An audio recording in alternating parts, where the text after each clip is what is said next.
అమ్మా కాఫీ. పాపాయమ్మా, అమ్మా అబ్బాయిలు కాఫీ అడుగుతున్నారు, వెళ్ళిపో. అమ్మాయి గారు తీసుకెళ్లారమ్మా.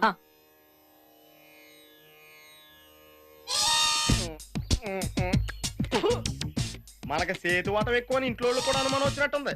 టూత్ పేస్ట్ కూడా దాచేస్తున్నారు. అన్నయ్య కాఫీ. నువ్వు పట్టుకొచ్చావేంటమ్మా? ఇంట్లో ఎవరు లేరా? అందరూ పనిలో ఉన్నారన్నయ్య. అత్తయ్యాళ్ళకి కాఫీ తాగి అలవాటు ఉంది కాబట్టి సరిపోయింది, లేదంటే అడ్డమైన వాళ్ళందరినీ అడుక్కోవాల్సి వచ్చింది మనం. చిన్నయ్య కాఫీ. ఏంటమ్మా కాలేజ్ టైం లేదా? ఈరోజు సండే కదా. ఏమ్మా గీత, ఆదివారం సెలవిస్తారని తెలుసు కానీ మధ్యన సండే కూడా ఇస్తున్నారా? సండే అంటేనే ఆదివారం. ఓహో, ఈ మధ్యన మన ఊర్లో అలా పిలుస్తున్నారా? ఆ చేతికి దెబ్బేటి?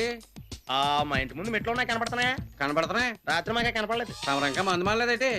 కొన్ని బంధాలు తెంపేసుకుందాం అని అంత ఈజీగా తెగవ బతికోందాం. చిన్న బావా ఏంట్రా? పెద్ద బావ జీపులు ఏంటి కొత్త మోకాల్లాగా ఉన్నాయి?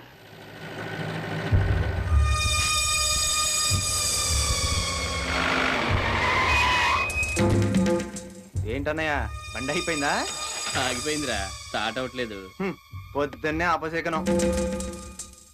నమస్తే బా, నేను తీయించేస్తానే. తొందరగా తీయండి, లేకపోతే కావాలని పెట్టారనుకుంటాడు ఆయన. కావాలనే పెట్టాం.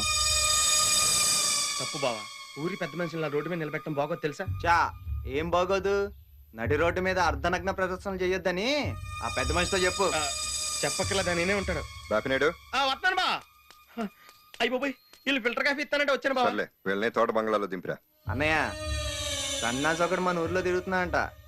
పొరుగు రోజులు చెప్తే గానీ మనకి తెలియలేదు.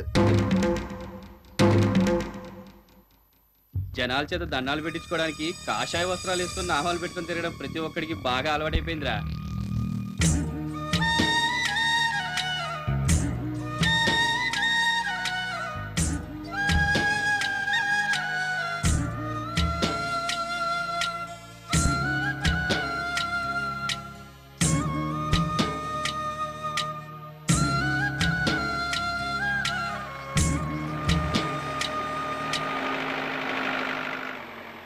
ఏమండి చూసారా వీళ్ళు ఏం చేశారో? పెద్ద బాబుని ఊరంతా నెత్తి మీద పెట్టుకుని గౌరవిస్తుంటే వీళ్ళకి మాత్రం ఏం వచ్చిందండి? ఏ వాడికి ఎంత పొగరుంటే మాకెంత ఉండాలి? వాడు శివరామయ్య మనవడైతే మేము ఆ శివరామయ్య మనవాళ్ళమే. ఆ పేరు చెప్పుకొని ఆయన పేరు చెడగొట్టండి.